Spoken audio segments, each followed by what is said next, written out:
Now, Sports Talk with Broads. Here's Hunter Brody.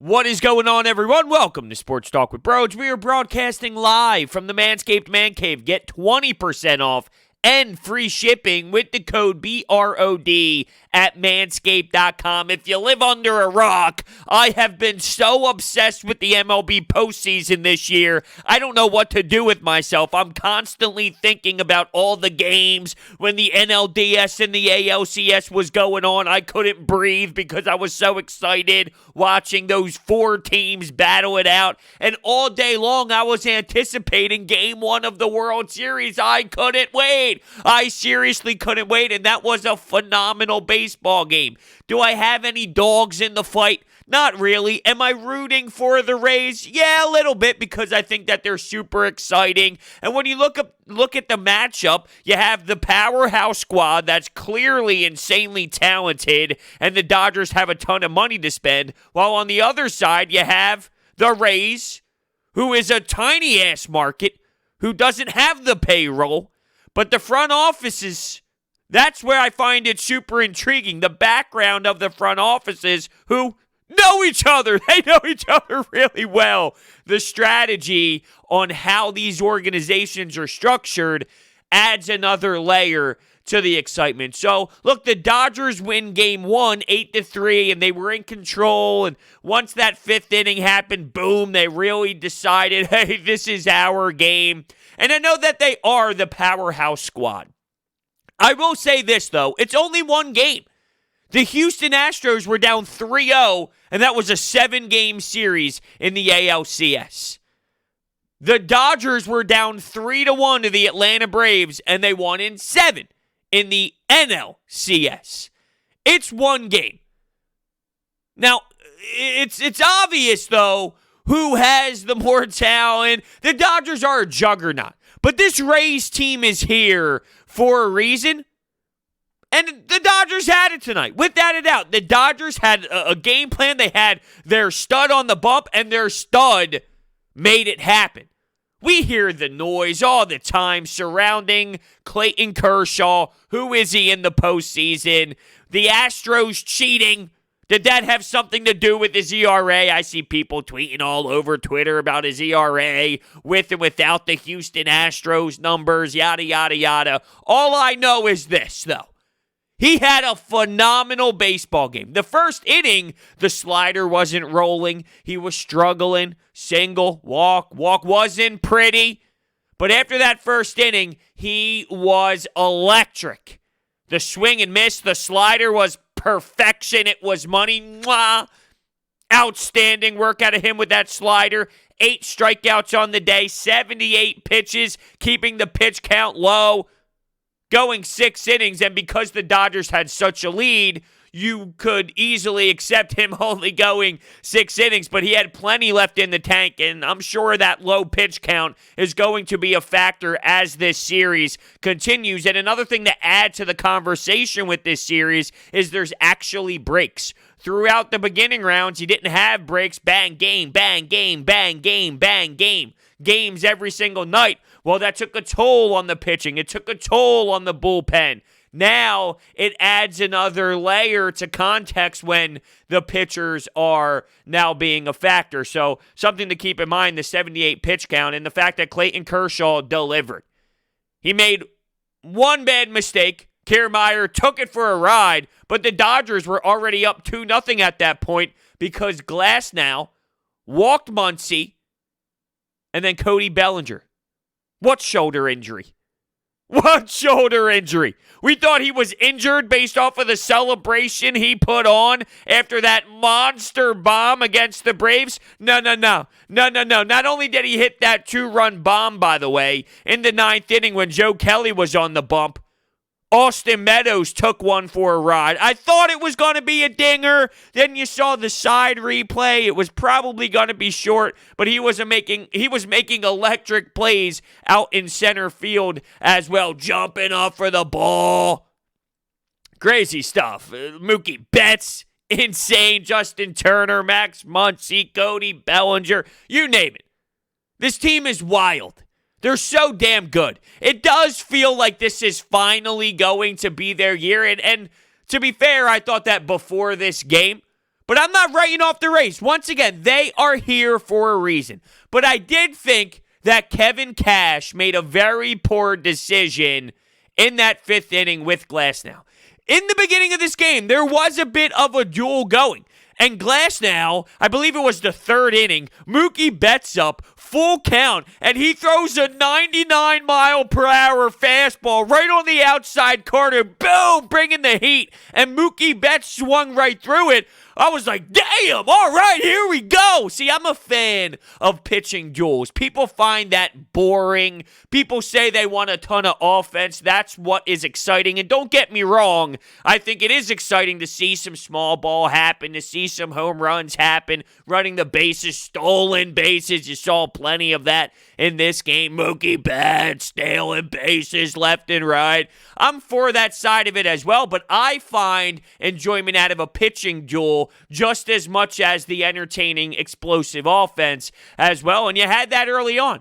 But that 4th inning is where you saw Glasnow starting to struggle, walk. See, even after walking Muncy and allowing that home run, he walked Taylor, and I was concerned for that 5th inning. You're going 3 times through the lineup. Now, I get putting them out there and giving it a shot, but you walk Mookie Betts, you walk the first 2 batters. And once you start getting to that Max Muncy area, you gotta yank him. I thought Kevin Cash kept him in way too long, and Glasnow's at 112 pitches before the decision is made. Now, think about what he has done recently. He pulled Blake Snell very early. He pulled Morton very early. Now, come on now. Now, Blake Snell was walking off the bump very pissed off, not happy at all. You can see him mouthing something. With Morton, it was almost like he accepted it. Hey, this is what we do. I thought in that moment of keeping Glasnow in, they went against their identity. And the best way to describe this is what the New York Yankees did in Game 2 when they were facing the Rays. They went against who they were, trying to be fancy, trying to outraise the Rays. With what they did with Garcia and then Happ. What were you doing? You don't outraise the Rays. Well, I thought Kevin Cash, I don't know what he was trying to do. Was he trying to have Glasnow out-pitch Clayton Kershaw? See if he can work out of it? I don't know. I didn't know the mindset there. It was so obvious that he needed to be yanked, and he allowed him to go way too long. Now, here's what I do know, though. The bullpen guys, and we all know how powerful the bullpen is for the Rays. It's their bread and butter. They were getting hit well. They were getting rocked pretty damn hard. It's not like Fleming did great. It's not like Yarbrough did great. No, not at all. They were getting hit. Now, specifically in that 5th inning, it wasn't like the exit velocity was something wild. They played small ball, but still they were squaring them up. They were getting the hits that they needed to. Couple walks helped them out. Fielder's choice, stolen bases, pop-up, moving guys around. I mean, it wasn't like they were just getting absolutely waxed, these bullpen pieces, but the Dodgers did what they needed to do. They were jumping on pitches, squaring up the ball, and boom, there you go. 6th inning, more runs were tacked on. Mookie Betts with the home run. Everything looked pretty damn smooth for the Dodgers throughout this game, other than that first inning by Clayton Kershaw, who you saw him spike some pitches into the dirt, and that one hanging pitch to Kiermaier. But here's another thing to factor in for the Rays. And this obviously has to do with how Clayton Kershaw pitched, and you don't have Clayton Kershaw playing that way every single night for the rest of the series. The top of the lineup was flat out not good enough. Diaz, he was 1 for 4. His only hit was the first inning, though. So after the first inning, he didn't do much at the plate at all. Lau, 0 for 4. Lau needs to get going. And you heard the broadcast speak about that during his last at-bat, where it was something similar to what we saw Bryce Harper do for the Phillies this season. There was a moment where it was like the 9th inning, the game was already over, but you thought, okay, Bryce Harper needs to get a hit here because he's in such a slump that maybe that snowballs and there's a domino effect into the next game. Well, that's what you were hoping for Lau, because he was a guy that you could rely on throughout this season to be a factor for this Rays team. And he has been quiet. He's been struggling. And guess what? This is not the time to struggle. This is where you need to take that next step. This is where you need to be even better than you were in the regular season. This is not the time to go on some sort of slump. And Lau needs to get going. That is a key piece for this lineup to be able to produce more offensively. Arozarena, another guy. Top of the lineup, 0 for 3. Had a walk. Renfroe, 0 for 2. While Meadows got in there, he was 0 for 2. So those two guys combined, 0 for 4. And I mentioned the Cody Bellinger robbing of the home run, if you will, although I'm going to utilize some air quotes here because the more and more you see the replay, I don't think it was going out. Fun game, intense game. Crushing moment, though, for the Rays with Glasnow. And I thought Kevin Cash made a really bad decision where their identity, they're used to pulling guys early. You normally criticize them and go, wow, they're pulling their pitchers already. They're pulling Morton already. They're pulling Snell already. That's normally the way you go. Oh, what? Morton's at 66 pitches. He's got a shutout going, but you're going to pull him to put in the bullpen? That's normally the question you ask all the time, but for the most part, it gets the job done. Here, you knew that Glasnow wasn't really having it. There was a point in that 4th inning, walking batters, allowing the home run to Bellinger. And even after the home run to Bellinger, that's where the walk to Taylor came in, where I'm thinking, man, he just doesn't have it right now. And going through the lineup for a 3rd time, it was a recipe for a disaster. Mookie Betts is insane. You get him on base, he's moving over. I mean, come on. You got to make a smarter decision. And Dave Roberts outmanaged Kevin Cash. And when you look at the matchup with those two managers, you would think heading into this series, the Tampa Bay Rays have an edge at the manager department. But in Game 1, that wasn't the case. And the Dodgers took advantage of it. Now, Mookie Betts, is this guy not incredible or what? He's the best player. He's just the best player in baseball. He does it all. Those defensive plays he made throughout the postseason to this point, robbing home runs left and right, screaming with the celebration, providing the spark offensively. Joe Buck was essentially calling out the Red Sox saying, how could you possibly allow this man to walk? How can you want more? How do you not give this guy the money that he's asking for? He's the best player in the damn sport. He just is. And it will haunt Red Sox fans. And not only that, the way he carries himself, the way he approaches the game, the professional side, the funny side, the personality to him off the field. He's like the perfect guy you want to have your franchise built around. Oh, by the way, the production. The production matters too. Man, when's Game 2? Is it tomorrow night yet? I need more baseball. I really do. I had such a fun time watching that game and having people in the crowd. I know it's not a packed barn, but it adds more to it. You know, I've been missing. One of the things I talked about with the NBA was it was the NBA Finals, and it felt the same in the bubble as it did when the Sixers were playing their 8 regular season games coming back to restart the season, right? The atmosphere was the same. You couldn't tell if it was a regular season game when they all first came back or if it was the NBA Finals. Here, you know, there's some life in the building. You can hear some boos when someone tries to check on someone and keep them honest at first base. Now, that just reminded me of something. When it was that 5th inning and there were 2 on, no outs, I thought Glasnow could have had a chance to get Mookie Betts at second base. He was leading way too much. He was way off the bag, but there was hesitation involved. And that allowed Mookie Betts to get back on base. Now, would that have changed the outcome? Probably not, because there was a lot going on with that inning, with the small ball involved. But you never know. The butterfly effect is real. Things could have changed. You had some infield plays happening for Mookie Betts to go from third to home. You had an infield hit down the, down to the second base side. Tough play. Yeah, down that first, second base side. Incredible. Now, the 7th inning, the Rays had a chance. Gonzalez was on the mound. Zunino up to bat. This is after you actually had the Rays score a couple runs. It was Kiermaier again, actually. He was something else at the plate in this one. 7th inning, 1 out, couple men on, Gonzalez on the bump, and Zunino fires one back, line drive, fast as hell, right into the mid of Gonzalez. I don't know how the hell he caught that. And then they ring him up at second base for a double play.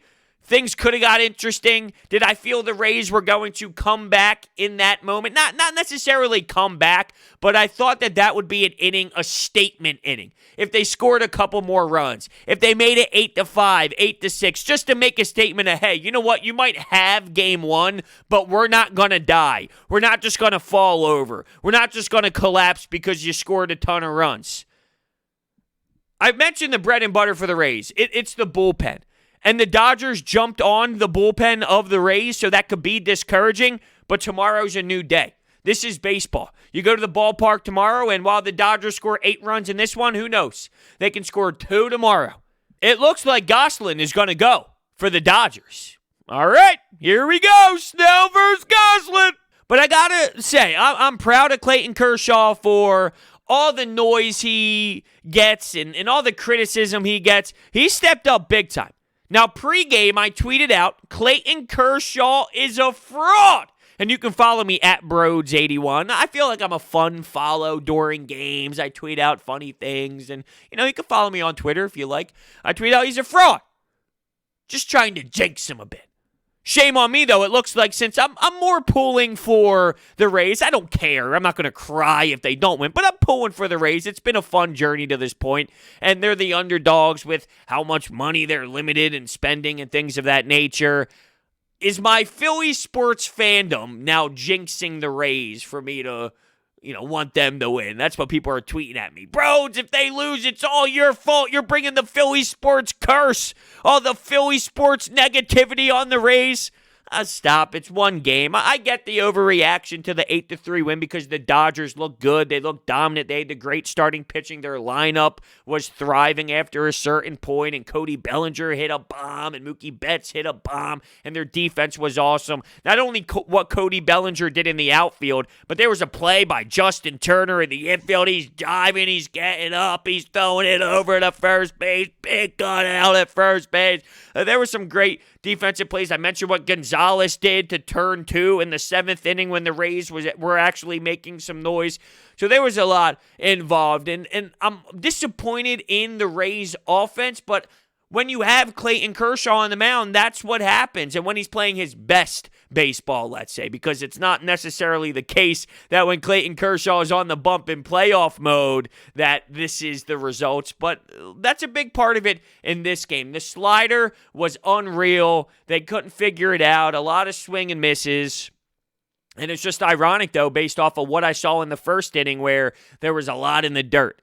And speaking of a lot of pitches in the dirt, when I mentioned what Zunino did in the 7th inning, I got to praise what he did behind the plate because he was blocking literally everything, going to both of his knees, keeping the ball in front of him, letting it hit his chest. He did such a great job defensively. A lot of pitches in the dirt. Dude, coming from a former catcher in my prime when I was 13, 12. That's right. That was my baseball prime. I can respect that. The good old knee aids. District jacket. Cocky sniff. Not gonna lie. I hit 8th. I hit 9th. Damn it.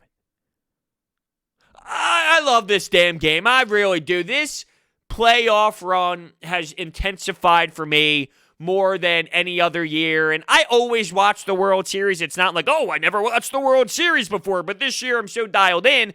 I think what is happening is, because I was asking myself, bro, why am I like this dialed in to the point where I'm anticipating the game that night? I wake up, I have my cup of coffee, I'm relaxing, and all I'm thinking about is baseball. It's never to this extreme. I love it, but it is definitely taken to another level. Sixers are normally on by now. The Philadelphia Flyers are normally on right now with the Philadelphia Eagles. So there's so much going on that, when the Phillies are out of it, because I hate to break it to you, they are never relevant at this time of the year. Baseball, it's on. It's background noise. I check in. Now I am wired. I have my eyes glued wide open with Gorilla Glue, and I have clothespins pinning my eyes back, and I'm staring at every pitch going nuts as if the Phillies are playing. And I love it, and that's why I'm even implementing this into my podcast. Now, sometimes I do branch out to the NBA Finals when the Sixers aren't in it, and there's times where I go national stuff instead of just Philadelphia sports stuff. But I am so heavily invested into this series. I want to talk about it every single damn night. I want to break it down. I feel that passion for this series. And for that reason, that's why I'm giving this damn thing a shot, where it's not just Philadelphia sports, but it's the damn World Series. And I know a lot of the baseball fans are talking about the ratings of Game 7s for what happened in the previous rounds and comparing that to the NBA Finals. While I think it's good for baseball that there was that much engagement and there were that many people interested in watching, comparing it to one of the most historically failed NBA Finals ratings probably isn't the best thing in the world, right? Like if the NBA Finals had great ratings and the MLB did better, I'd go, all right, well, look, there's value in that. But you're talking about one of the worst ratings ever, and I think part of it has to do with what I was talking about with, the environment was just bad, and it's not to anybody's fault. This is a weird time we're living in. The NBA had to do something. No fans, weird atmosphere. It's nobody's fault. It's just the nature of the beast of going up with football and all of that. So, wow, what a damn game. What a game. I'm curious to see how these Rays bounce back, because another ass kicking in Game 2, how does that change things? How does that change the mentality? Does there become a sense of, a sense of shock? Because this Dodgers team, we all know they have the roster. They have the skill level to take this Rays team quickly, to dominate them. But I don't want to act as if the Rays aren't here for a reason. They are a tough team. They don't have the guys that splash. They don't have the names. They don't have that type of roster, but they are here for a reason. They are a damn good baseball team, and I expect them to bounce back. They have that swagger. They have that attitude. They have that fight. That's the reason why they were one of the best teams in all of baseball. They beat out the Yankees in the regular season. They beat the Yankees in the postseason. They beat the Houston Astros. Now, they were up 3-0 when it went to Game 7, but that Game 7, all the momentum was in Houston's favor. Morton gets on the bump. He does his thing for 66 pitches. They work their bullpen. They get out of that ugliness that could have happened losing after being up 3-0. But they are talented, and they have what it takes. I would really love to see a Rays victory in Game 2 to spice things up a bit. And Blake Snell is one of the guys that you need to rely on. I just wonder, though, how Kevin Cash is going to utilize him. Last outing, he was not happy at all when he got yanked, and he was mouthing some words. And now in this game, see, this is what's crazy. He backed up what he did with Snell with Morton by doing it again, and it worked. So the next game, when you have when you have Glasnow on the bump, it's just weird that you kept him in that long. I questioned the third time through the lineup, but I understood putting him out there. But quick trigger on him, quick trigger. You keep him in there past Muncy. I couldn't believe it. I was stunned. You're just getting your guys showed out there. 112 pitches. That's not who you are. You got away from what got you there. You got away from your own identity, and that's where I think it was lost. I mean, you just can't do that. You got to stay true to who you are. Things go wrong when you try and be too cute, when you try and do things you're not accustomed to doing. Do what got you there. That's not what got you there. And that's why I wonder, what analytics were they looking at? Because they are a very heavy, deep analytical team. What told them to keep Glasnow in the game? Because it had to have been something. It had to be some sort of numbers. Because that's what they do. That's how they operate. Wow. So fired up. So damn fired up. Is it 8-11 yet on Wednesday night? Because I need more baseball. Now, this episode of Sports Talk with Broads is sponsored by Orbit Energy and Power. And with over 20 years of experience in the industry, they are home to your solar experts in both residential and commercial projects. They make sure that your project is completed easily and properly with trained professionals to get the job done right. They even take care of all the permitting and fees right there in the office. They also provide water purification systems, backup energy services, battery storage, and more. So make sure you visit them online. Their information is down below in the description, as well as their phone number. I'll be honest, though, when I watch Will Smith play, I'm thinking, wow. John Middleton, the Philadelphia Phillies owner, talking about 2016 and what happened with Mickey Moniak with the first overall pick, and talking about how that 2016 draft was what it was. Oh, yeah, Will Smith looks to be a damn stud. Will Smith seems to know what he's doing. And I hate to break it to you, if you want to go back one other game in the NLCS, you had Ian Anderson on the mound for the Braves. Now, the Braves had some pitching injuries. Would that have happened if other guys were in play? I don't know. But I do know that Ian Anderson is one hell of a baseball player. You ever hear of the guy May on the Dodgers? What year did he get drafted? Mickey Moniak blows. And I'm seeing all these 2016 guys playing deep into the postseason. Shocker. The Phillies messed one up big time. Unbelievable. Thank you all so much for listening, and I will see you next time.